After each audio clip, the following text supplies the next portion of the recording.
구약성경 사사기 19장 27절에서 30절 말씀 제가 봉독하도록 하겠습니다.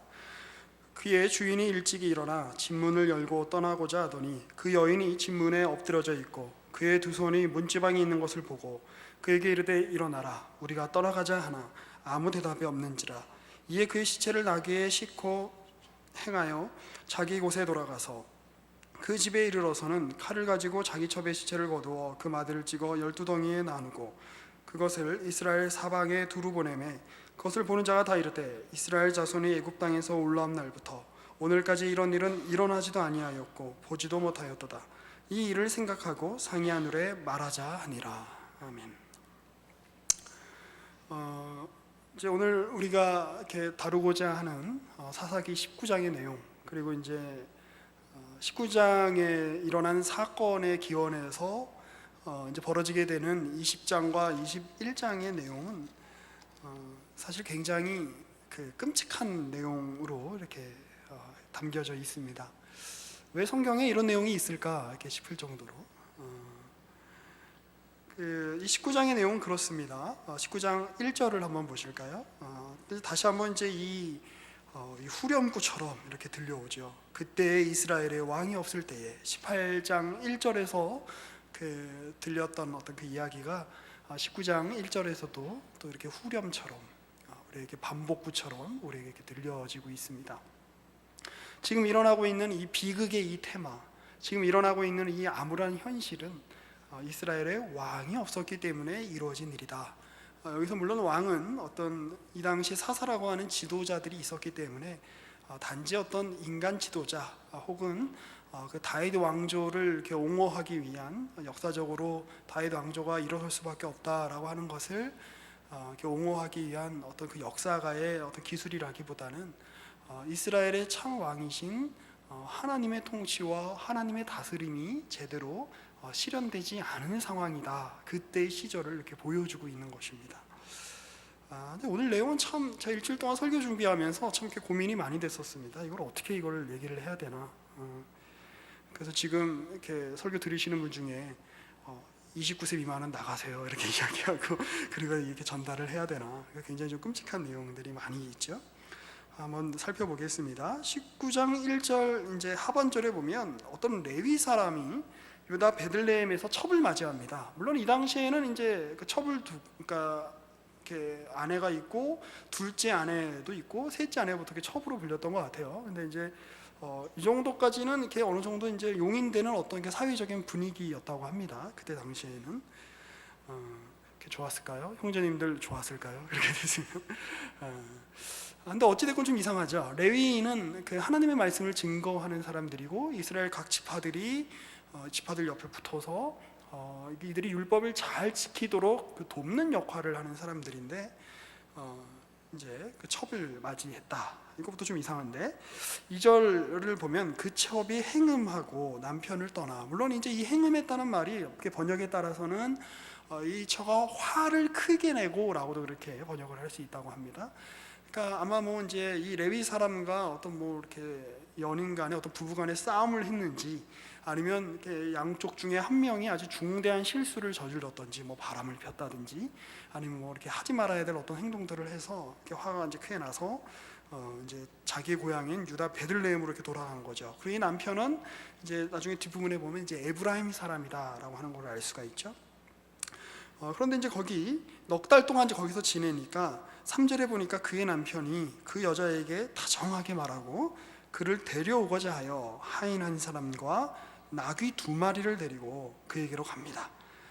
그리고 이제 그 여자의 아버지가 이걸 기쁘게 생각해서 이제 잔치를 이렇게 베풀지요. 4절에 보면 하반절에 그가 3일 동안 그와 함께 머물며 먹고 마시며 거기서 유숙하다가 이제 넷째 날쯤에 이제 아침 일찍 일어나서 이제 떠나고자 하니까 이제 그 굉장히 그 사위를 좋아하셨던 건지 아니면 같이 먹는 걸 좋아하셨던 건지 아니면 먹고 마셨다 그러니까 술을 좋아하셨던 건지 모르겠는데 이 아저씨가 이 장인으로 볼 수 있겠죠. 이분이 야, 너 이렇게 그냥 가면 배고프니까 떡 좀 먹고 가라.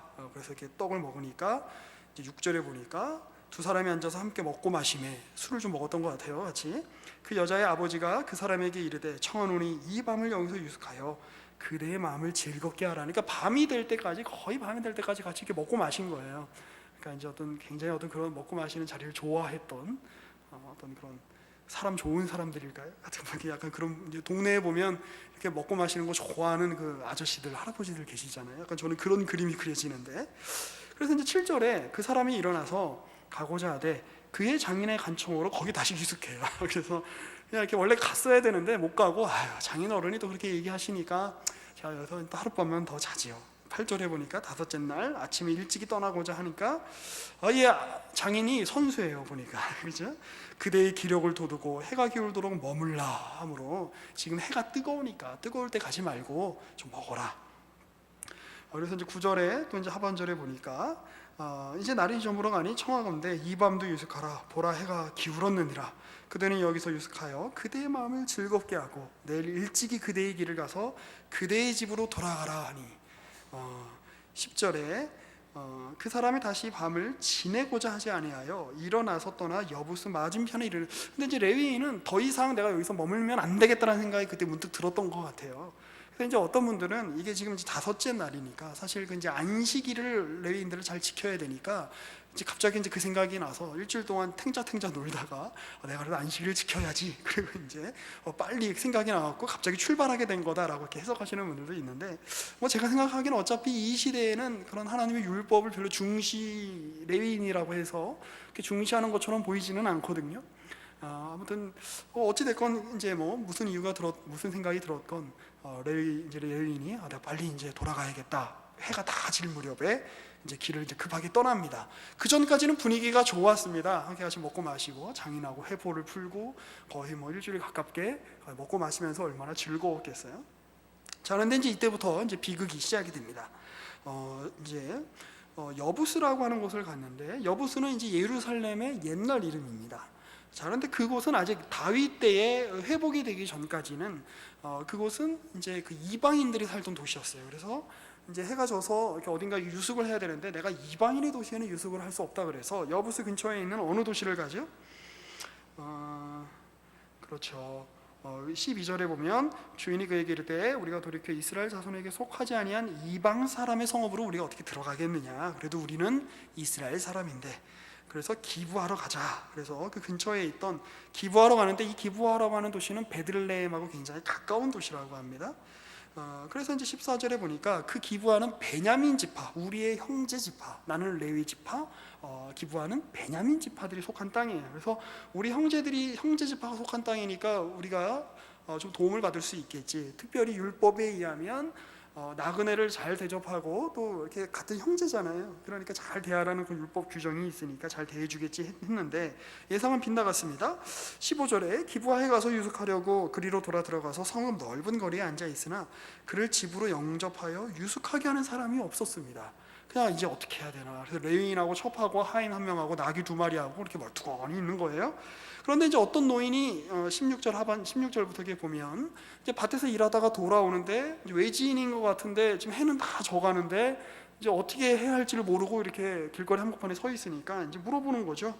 당신이 여기 이렇게 어떻게 된 거냐? 그랬더니 나는 원래 에브라임 사람인데 내 이제 아내를 이렇게 데리러 이렇게 베들레헴에서 이렇게 이제 왔다가 다시 돌아가는 길입니다. 그런데 내가 이방인들의 지역인 여부스에는 들어갈 수 없어서 내가 우리 형제 지파인 베냐민 지파의 땅인 기부하러 제가 들어왔습니다. 그러니까 이제 이 노인이 굉장히 후하게 이제 대접을 해주죠. 19절에 우리에게는 나귀들에게 먹일 집과 여물이 있고 나와 당신의 여종과 당신의 종인 우리들과 함께한 청년에게 먹을 양식과 포도주가 있어 무엇이든지 부족함이 없나이다 하는지라. 이게 레위인이 하는 얘기예요. 그러니까 저희는 저희가 먹을 게 있으니까 잠자리만 좀 주시면 돼요. 그런데 20절에 그 노인이 뭐라고 하죠? 그대는 안심하라. 그대에 있을 것은 모두 내가 담당할 것이니 거리에서는 유숙하지 말아라. 그를 데리고 자기 집에 들어가서 나귀에게 먹이니 그들이 발을 씻고 먹고 마시니라. 여기 또 먹고 마신다라고 하는 이렇게 또 이렇게 단어가 또 이렇게 튀어나오지요. 그러니까 얼마나 이렇게 좋습니까? 이제 장인하고 먹고 마시고 마음이 즐거운 대로 이렇게 있다가 또 길을 떠나서 이제 이렇게 내가 길거리에서 노숙을 해야 되나 싶었는데 또 동양 사람 노인을 만나가지고 인심 좋은 노인을 만나서 그 집에서 또 이렇게 먹고 마시는 이제 이렇게 그런 분위기가 됐던 거예요. 그런데 갑자기 상황이 반전이 됩니다. 20절부터 이제 무슨 일이 있죠? 참 묘사하기도 힘듭니다. 그 성읍의 불량배들이 이제 그 집을 찾아왔어요. 마치 옛날 소돔과 고모라 시절에 하나님의 천사들이, 하나님의 사자가 이제 그 롯의 집에 갔을 때에 그 불량배들이 와서 그 사람을 내놔라, 우리가 상관해야겠다, 우리가 성폭행을 해야겠다, 하여튼 뭐 이렇게 이러면서 내놔라, 그래 하여튼 뭐 이렇게 행패를 부렸던 것처럼 마치 지금 여기는 소돔과 고모라가 아니에요. 여기는 가나안 땅이에요. 하나님이 약속하신, 물론 소돔과 고모라도 가나안 땅에 속해 있었지만 하나님의 그런 이름으로 주셨던 가나안 땅이고 이스라엘 백성이 하나님의 이름으로 취한 그 땅입니다. 근데 지금 그 땅에서 지금 이 일이 일어나고 있는 겁니다. 아마 이 당시에도 이제 뭐 이렇게 동성애가 이렇게 아마 굉장히 있었나 보다라고 생각할 수도 있겠고요. 그리고 왜 불량배들이 이 레위인을 이렇게 우리에게 달라, 우리가 그를 욕보여야겠다라고 생각을 했을까? 뭐 어떤 주석에 의하면 이제 레위인을 욕보여서 우리의 어떤 그 지배권, 그에게 모욕을 주기 위해서라고 이제 그렇게 주석을 하는 그런 이제 주석도 있습니다. 뭐 자세히는 잘 모르겠습니다. 자, 그런데 이 집주인이 이제 그 손님을 대접하는 어떤 한 예인 거죠. 이 사람을 내주기가 힘들다. 이 사람은 내 손님이기 때문에 그렇다. 그러니까 내 결혼하지 않은 내 딸이 있고 내 딸이 있으니까 차라리 내 딸을 취해라 너희들이, 이렇게 이야기를 하죠. 그래서 이제 결국에는 그 딸과 이 사람의 첩, 자기가 이렇게 4개월 동안 헤어졌는데 너무나 이제 만나고 싶어서 그 베들레헴까지 내려와서 만나서 설득해서 데리고 가는 그 첩을 이 사람들에게 내어줍니다. 그리고 이제 밤새 이들이 이렇게 굉장히 어려움을 겪고 고통을 겪고 26절에 보니까 동틀 때 여인이 자기의 주인이 있는 그 사람의 집 문에 이르러 엎드러져 받기까지 거기에 엎드러져 있더라. 굉장히 이제 그 끔찍한, 이렇게 묘사하기도 힘든 이런 끔찍한 일들이 이렇게 일어납니다. 그런데 제가 여기서 이제 주목하고 싶은 거는 오늘 우리가 읽었던 이 본문 말씀입니다. 이 레위인의 행동입니다. 그의 주인, 여기서 이제 여기 주인은 집주인을 말하는 게 아니라 레위인을 말하는 것 같아요. 그 첩의 주인, 이런 뜻이겠죠. 일찍 일어난 그 집 문을 열고 떠나고자 하더니 그 여인이 집 문에 엎드려 있는 걸 보고 그의 두 손이 문지방에 있는 걸 보고요, 야 이제 일어나자, 우리가 가자, 아무렇지 않게 이렇게 이야기합니다. 그게 좀 이상하죠. 자기가 굉장히 좋아하고 사랑해서 데리러 왔는데 이렇게 아무렇지 않게 내주고 별다른 어떤 그런 자기는 반항이나 이런 거 하지 않고, 그리고 밤새 이렇게 능욕을 당했는데 아무렇지 않게 자 일어나자, 가자, 이러고 이야기하는 거예요. 근데 이제 움직임이 없는 거를 보고 굉장히 끔찍한 일을 하죠. 그 시체로 이제 여겨지는데, 사실 이제 이 시체라는 말은 여러분 성경책에도 이게 조그맣게 적혀 있습니까? 이게 명확하지 않은 거예요. 그러니까 그냥 육신일 수도 있고 시체일 수도 있는 거예요. 그러니까 이제 어떻게 봐서는 아직 다 죽지 않은 상황일 수도 있었던 거예요. 뭐 근데 분명한 건 거의 죽게 된 상황이었겠죠. 근데 너무 또 분노에 가득 차서 그 몸을 12조각을 냅니다. 굉장히 엽기스럽죠. 그리고 12조각을 각각 12지파에게 다 보내요. 그리고 내가 베냐민 지파 땅에서 이런 일을 당했는데 형제들이여, 이러면 어떻게 이런 일이 우리 가운데 있을 수 있습니까? 그 소식을 듣고 이스라엘 사람들이 이제 다 기가 막혀고 기겁을 해서 이제 베냐민 지파를 거의 멸절하다시피 하는 일들이 이제 20장과 21장의 내용입니다. 정말 너무너무 끔찍하죠. 자, 근데 여기서 지금 이 사사기를 이제 저술한 사람이 우리에게 보여주고 있는, 이 성경으로 하나님이 우리에게 보여주고 있는 것이 무엇입니까? 어떤 이스라엘의 현실을 지금 우리 가운데 보여주고 있는 거예요. 여러분, 우리 기독교 신앙은요, 우리 어떤 그 동화가 아닙니다. 우리는 예수 믿었더니 잘 먹고 잘 살았대요. 마치 어떤 또 모든 동화의 엔딩이 백설공주와 왕자는 여러 어려움이 있었지만 같이 결혼해서 행복하게 살았대요, 그렇게 끝나는 것처럼. 하지만 이제 이렇게 좀 이렇게 비꼬기 좋아하는 사람들이 그 이후의 이야기를 막 만들어내지 않습니까? 실제로 해서 백설공주가 애를 많이 낳았는데 뭐 애들 때문에 너무 스트레스 받아서 우울증이 막 극심하게 되고 그 왕자에게 막 이렇게 갈구게 되고, 그래서 둘은 거의 뭐 이혼하게 되었더라, 뭐 이런 이제 비꼬기 좋아하는 사람들이 뒤에 이야기를 더 만들어내게 합니다만, 실제로 우리 현실은 동화 같지 않다는 겁니다. 그렇죠? 고등학교 때만 해도 대학 들어가면 좋겠다 싶었는데 대학 오니까 이게 현실 무게가 더 와닿잖아요.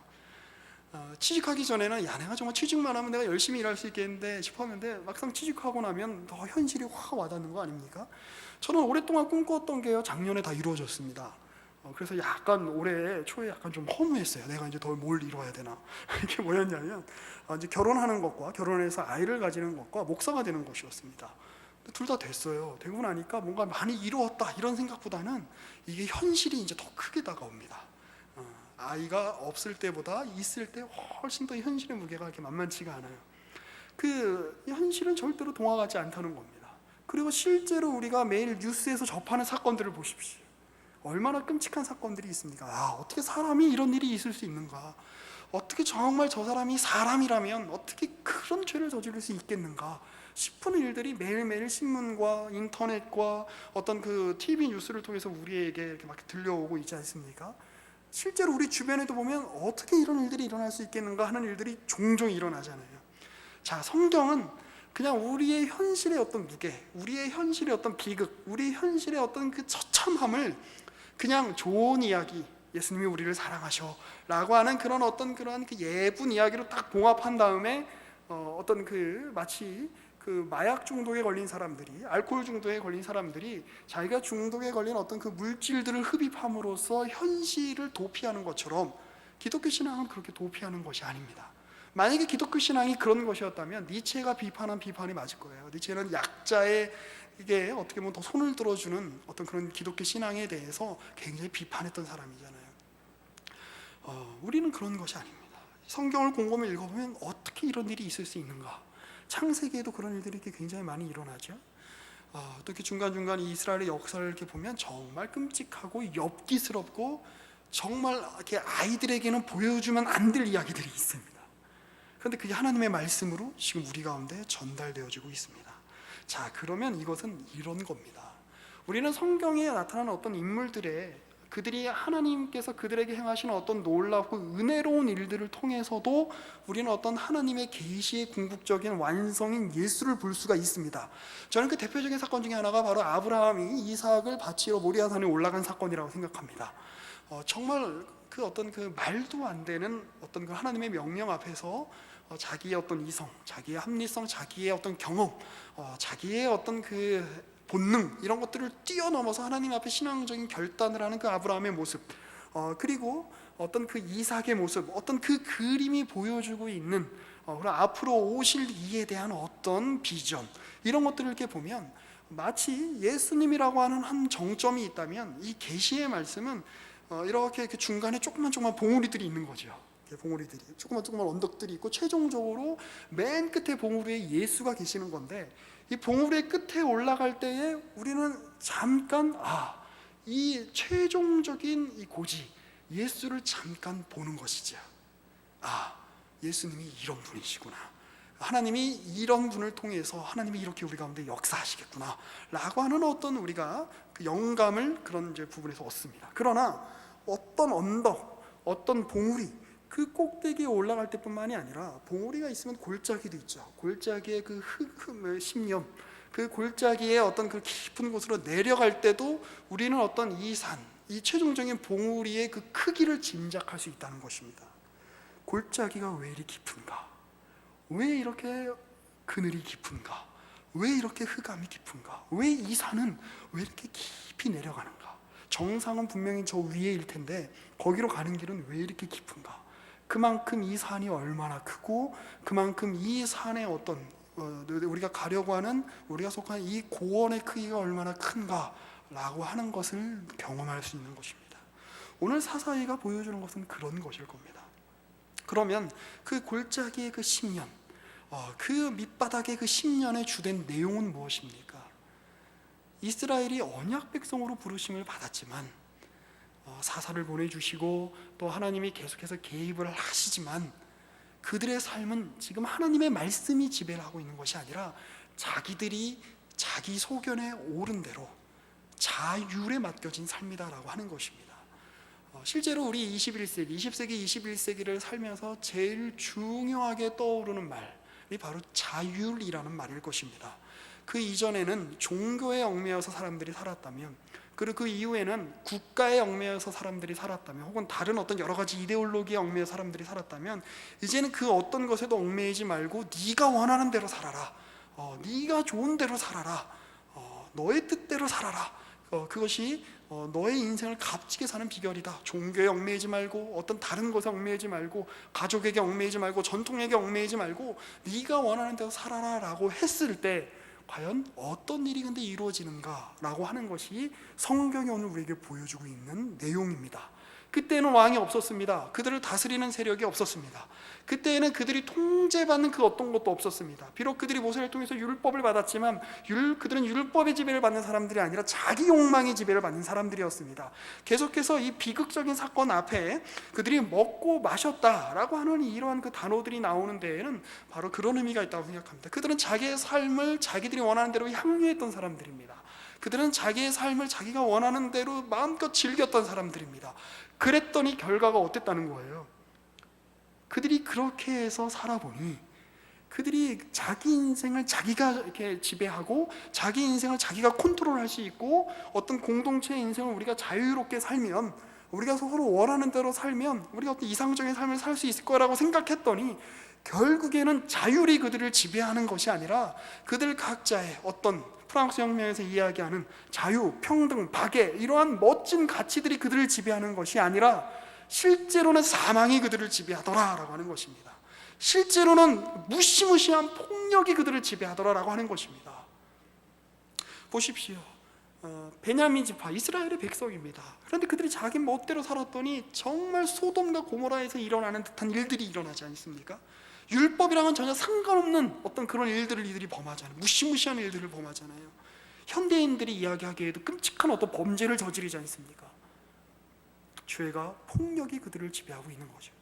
마찬가지지요. 이 레위인, 사실 지금 레위인이 분노를 쏟아야 될 대상은 그의 죽은 첩이 아닙니다. 그렇죠?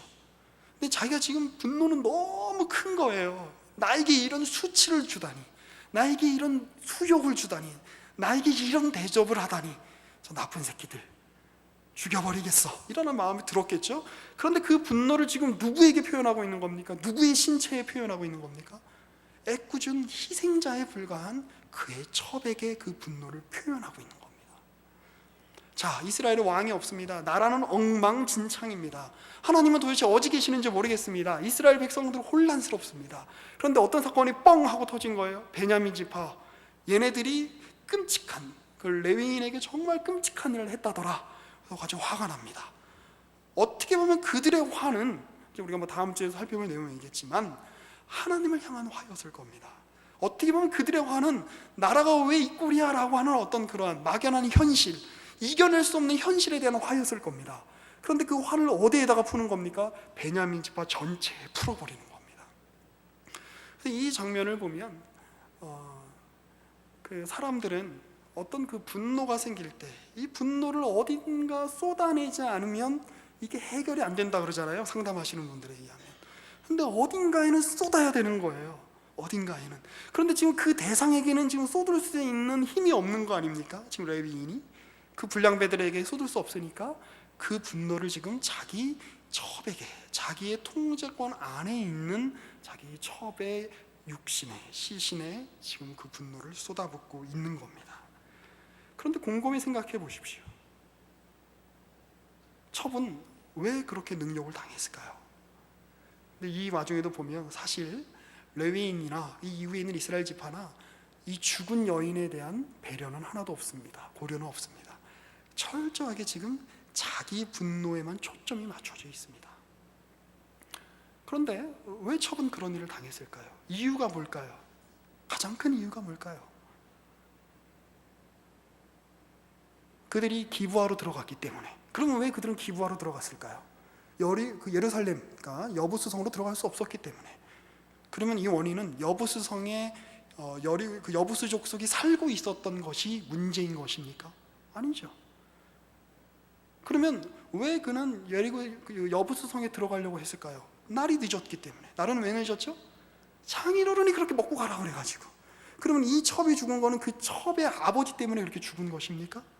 아니, 더 나아가서 이 레위인이 그 첩을 사랑했기 때문에, 좋아했기 때문에 이 첩이 죽은 것입니까? 사실 인과관계는 명확하지 않아요. 그런데 그래서 더 열받는 거예요. 우리 삶에 황당한 일들이 일어나죠. 우리 삶에 내가 예측하지 못한 엄청난 일들이, 어떤 피해들이 내 삶에 확 올 때가 있습니다. 나는 별로 잘못한 거 없는데 부모님 관계가 안 좋아서 이혼을 하셨다든지, 나는 별로 잘못한 게 없는데 나는 열심히 공부했을 뿐인데, 우리 이제 선배들이죠. 나는 열심히 공부했을 뿐인데 갑자기 IMF가 뻥 하고 터지면서 취직이 안 된다든지,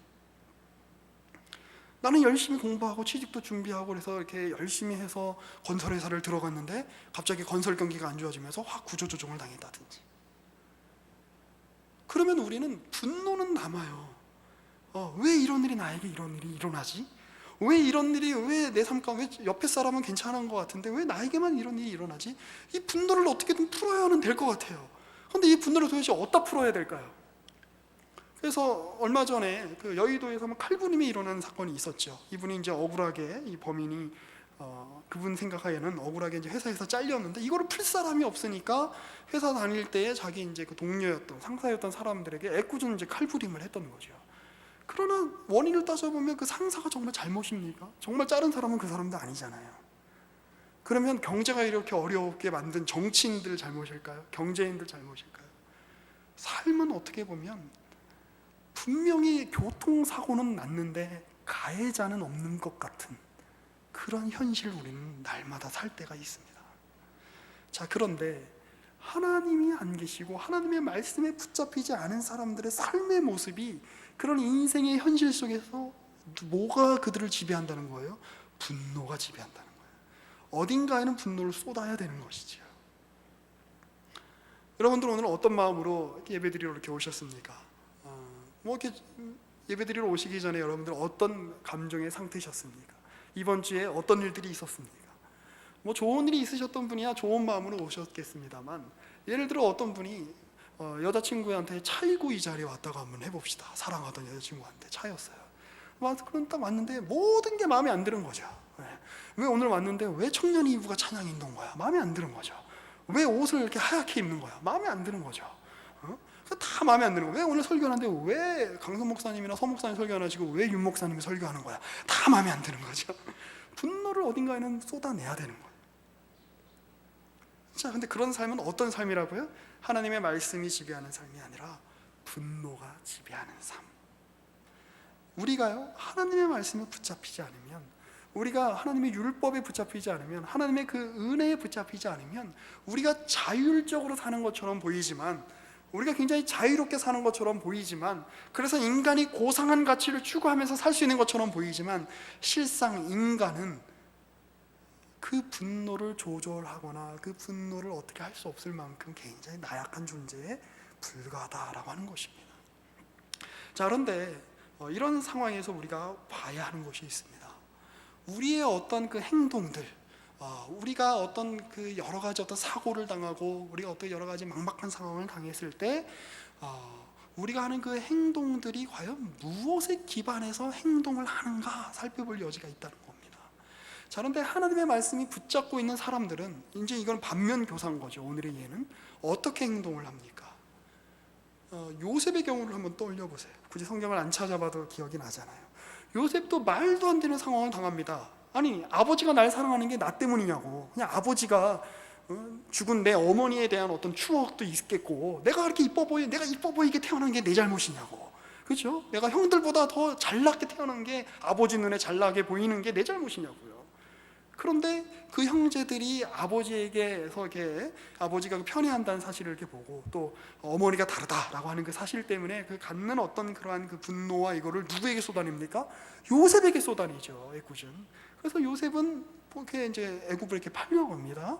자, 그런데 요셉이 감옥에 가는 과정도 굉장히 억울하잖아요. 어떻게 보면 요셉이 한 일은 상을 받아야 마땅한 일인데, 자기 그 보디발의 아내가 자기를 성적으로 유혹하자 거기를 벗어난 것뿐인데, 그것 때문에 모함을 받아서 어떻게 어디 가서 얘기할 수도 없고 워낙 실력자이 아니니까 그냥 감옥에 갇혀서 그냥 이렇게 계속 거기서 주구장창 그냥 거기서 지내는 거잖아요. 그 화려한 그 젊은 날을. 그 분노를 도대체 어디다가 쏟아부어야 할까요? 저 같으면 아마 감옥에서 이 부득부득 그 저기 형들을 죽이겠다고 막 그냥 이렇게 이를 갈았을 것 같아요. 그래서 이 감옥 이 벽에다가 형들 이름을 한 명씩 쓰는 거죠. 루벤, 유다, 그리고 이제 해골을 옆에 딱 그려놓고 내가 여기서 탈출만 해봐라. 아니 몸에다가 막 새기는 거야, 문신으로. 탁탁. 그래서 이름을 새겨서 한 명 없을 때마다 탁 X표를 딱 하고 이렇게 연쇄살인범처럼. 아마 저는 그랬을 것 같아요. 분노가 그 사람을 지배하는 거죠. 사람이 하나님의 말씀이 그를 지배하지 않으면 분노가 그를 지배하는 겁니다. 죽음이 그를 지배하는 겁니다. 사망이 그를 지배하는 겁니다. 실제로 저도 그런 삶을 살았습니다. 제가 지금은 굉장히 둥글둥글하고 이렇게 온화해 보이지만, 네, 별로 부정하시는 눈빛인데요. 20대 초반에는 굉장히 성격이 더러웠습니다. 그래서 모든 게 불만이었어요. 고등학교 졸업하고 대학을 갔는데 다 불만인 거예요. 다. 그 이제 제가 다니던 이렇게 모교회에서 이렇게 보면 목사님이 설교하는 것도 불만이고, 뭐 누가 이렇게 부흥사분들이 오셔서 맨날 헌금 강요하는 것도 불만이고, 아니 왜 선배들은, 저보다 이제 나이가 많은 청년부 선배들은, 아니 이렇게 교회가 이렇게 어렵고 또 우리가 빨리 이렇게 하나님 나라를 빨리 확장해야 되는데 왜 이렇게 이 사람들은 그냥 다 자기 일에만 바쁜 것 같고 신앙은 하나도 없는 것 같고. 그래서 고등부 때 청년부로 올라가면서 우리 고등부 애들이랑 같이 손잡고 올라가면서 기도했어요. 이렇게 통성기도하면서, 주님 우리가 이 청년부를 바꾸게 해주십시오. 막 통성기도하고, 저 믿음 없는 저 형들이 회개하게 해주십시오. 막 이렇게 기도하고. 그랬는데 너무 그냥 이상한 거예요. 한국 교회도 다 이상하고 다 마음에 안 드는 거예요. 막 다 걸리는 거예요. 분노가 차올랐어요. 분노가. 왜 나는 이런 교회에 다녀야 되지? 왜 한국 교회는 이 모양이지? 왜 내 현실은 이렇지? 분노가 막 차오르면서, 그래, 하나님이 계시면 이럴 수 없어 라고까지 갔어요. 그런데 하나님이 없다고 막 인정하니까 또 이게 분노가 해결이 되는 게 아니라 이 분노의 감정이 나를 너무 이렇게 끝까지 밀고 가는 거예요. 그래서 어떤 날은 이 분노를 어딘가는 풀어야겠는데 사람한테 풀 수는 없잖아요. 그래서 그날도 약간 이렇게 비가 오는 날이었는데 동대문 어딘가를 이렇게 우산을 갖고 이렇게 지나가고 있는데 너무 인생에 화가 나는 거예요. 도저히 막 내가 도대체 왜 사는 건지 모르겠는 거야. 다 짜증나는 거야, 다. 그래가지고 갑자기 비가 오는데 우산을 접고 갑자기 옆에 있던 플라타나스 나무를 막 때렸어요. 그리고 우산은 쪼개지고, 그 불쌍한 우산. 우산은 무슨 죄야? 아무 죄가 없죠. 우산은 무슨 죄가 있을까? 우산이 나에게 뭘 잘못했을까요? 내 손에 들렸다는 것밖에 없어요. 그 우산이 잘못한 거는. 그런데 분노가 나를 지배하니까, 사망이 나를 지배하니까 이 대상이 인과관계가 없는 그 대상이라고 할지라도 내 눈앞에 보인다는 이유 때문에 거기다 분노를 내가 막 쏟아붓고 있더라고요. 근데 요셉은 그렇게 하지 않았죠. 요셉이 총리가 됐어요. 성공했어요. 그러면 누구든 뭐 드라마 사랑과 야망의 어떤 끝부분에 간다든지, 아니면 어떻게 보면 복수할 거야라고 결심해서 복수할 수 있는 자리에 올라선 거 아니에요. 그러면 저는 진짜 멋지게 복수할 것 같아요. 형들한테 일로 와서 혓바닥으로 내 신발을 핥아봐 라든지, 그럼 내가 용서해 줄게 라든지. 저도 죄인이거든요. 제 안에 그런 욕망이 있어요. 그런데 요새는 그렇게 하지 않죠. 뭐라고 이야기합니까? 형님들을 통해서 내가 이렇게 여기 애굽에 오게 된 거는 우리 가족을, 우리 가문을 구원하시기 위한 하나님의 계획하심입니다. 하나님이 일하심입니다. 인과관계를 따지기 시작하면 한도 끝도 없었을 거예요. 아버지, 그때 왜 아버지 왜 나를 편애하셨어요? 아버지를 원망할 수 있었겠죠. 그래서 왜 나로 하여금 형들한테 미움을 받게 하셨어요? 그렇게 얘기할 수 있었겠죠.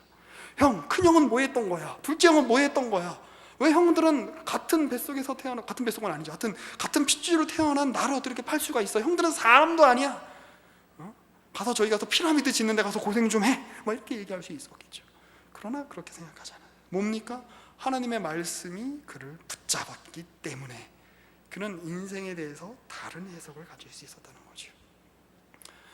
여러분, 우리는 젊은 때에 그 예상치 못한 일들을 겪을 때 그 일들 앞에서 여러분들은 어떻게 반응하십니까?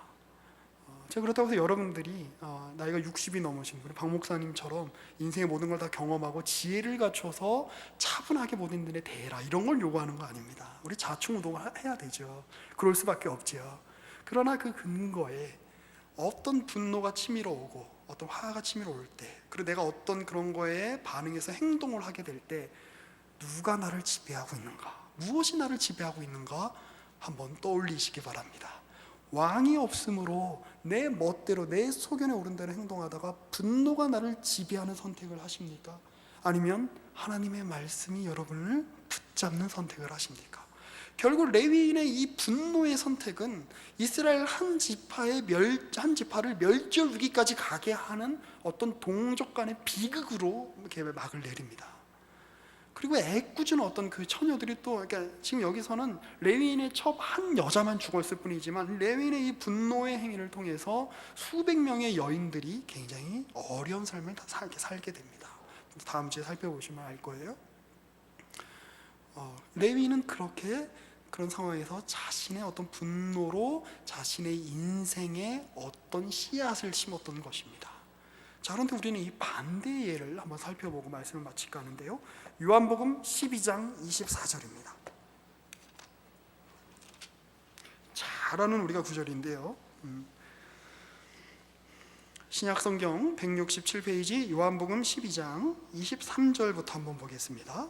예수께서 대답하여 이르시되 인자가 영광을 얻을 때가 왔도다. 내가 진실로 진실로 너희에게 이르노니 한 알의 밀이 땅에 떨어져 죽지 아니하면 한 알 그대로 있고 죽으면 많은 열매를 맺느니라. 자기의 생명을 사랑하는 자는 잃어버릴 것이요 이 세상에서 자기의 생명을 미워하는 자는 영생하도록 보존하니라. 예수님은 이 땅에, 여러분 그 말씀 생각나세요?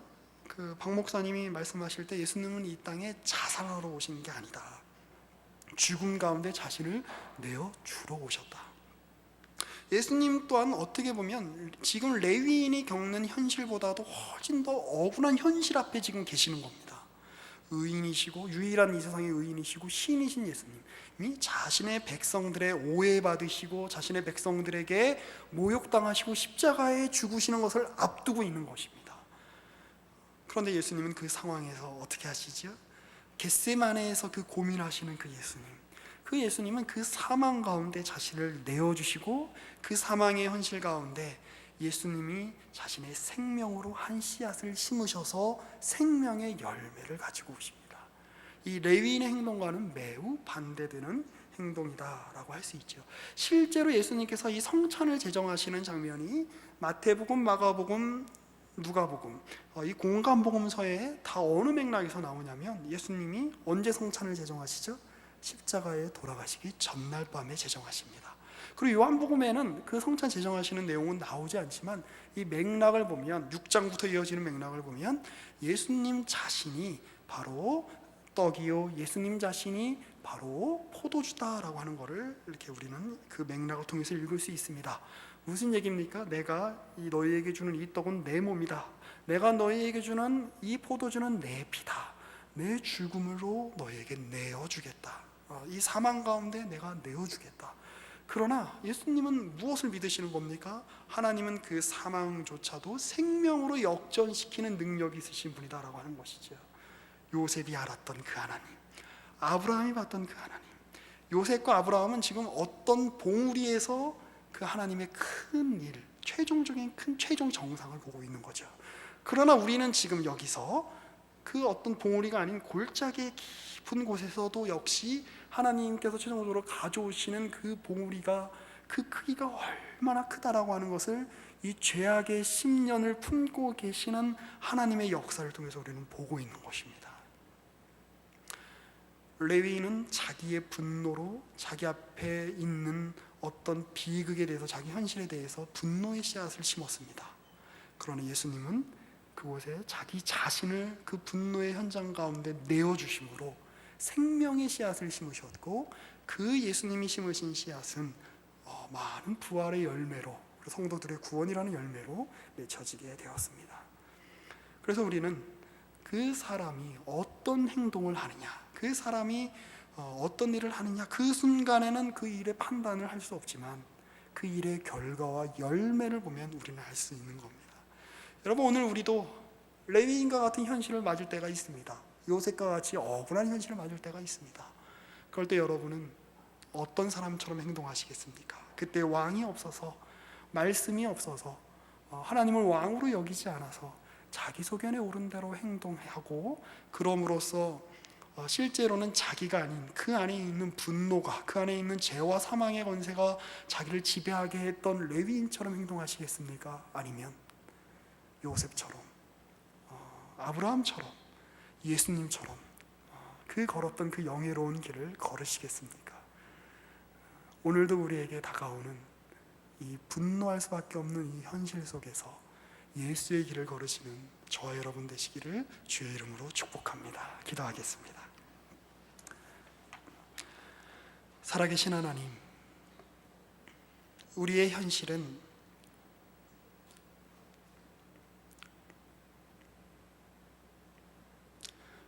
교통사고 같고, 우리의 현실은 원인을 알 수 없는 재앙을 당한,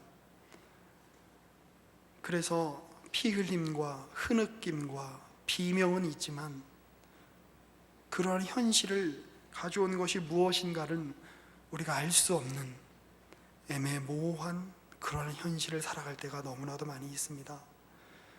그럴 때 우리의 어떤 분노를, 우리의 살 의의를 어떤 대상에게 쏟는 것이 아니라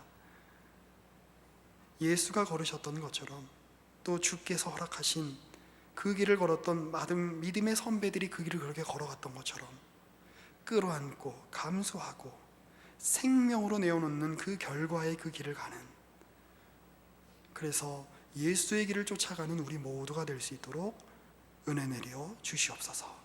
예수님의 이름으로 기도합니다.